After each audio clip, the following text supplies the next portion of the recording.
जंगल के बीचों बीच एक जीर्णशीर्ण हवेली खड़ी थी। इसकी खिड़कियां ऊपर की ओर उठी हुई थीं, जैसे आंखें भीतर के भय के प्रति कसकर बंद हो गई हों। उसके चारों ओर एक भयानक सन्नाटा छाया हुआ था, जो केवल प्राचीन लकड़ियों की यदाकदा चरमराहट से टूटता था।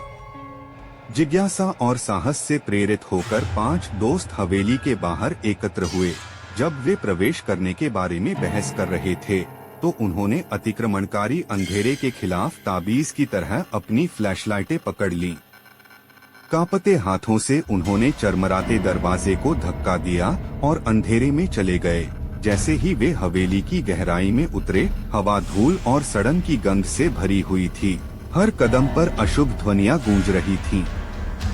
जैसे जैसे उन्होंने खोजबीन की, फुसफुसाहटें उनकी इंद्रियों के किनारे पर नाचती हुई प्रतीत हुई। अस्पष्ट शब्द जो उनकी रीढ़ की हड्डी में सिहरन पैदा कर रहे थे। परछाइयां उनकी दृष्टि के कोनों में नाच रही थीं, चिढ़ाती और मायावी। हवेली की गहराई में उनकी नजर समय से अछूते एक कमरे पर पड़ी, जिसकी दीवारें अजीब प्रतीकों से सजी हुई थीं। बीच में एक धूल भरी पुरानी किताब पड़ी थी, जिसके पन्ने निषिद्ध ज्ञान से भरे हुए थे। लेकिन जैसे ही वे उसे छूने के लिए आगे बढ़े, अंधेरे में एक उपस्थिति की हलचल मच गई और उन्हें पता चला कि वे अकेले नहीं थे। जैसे ही वे हवेली से भागे, दहशत फैल गई। उनकी चीखें रात भर गूंजती रहीं।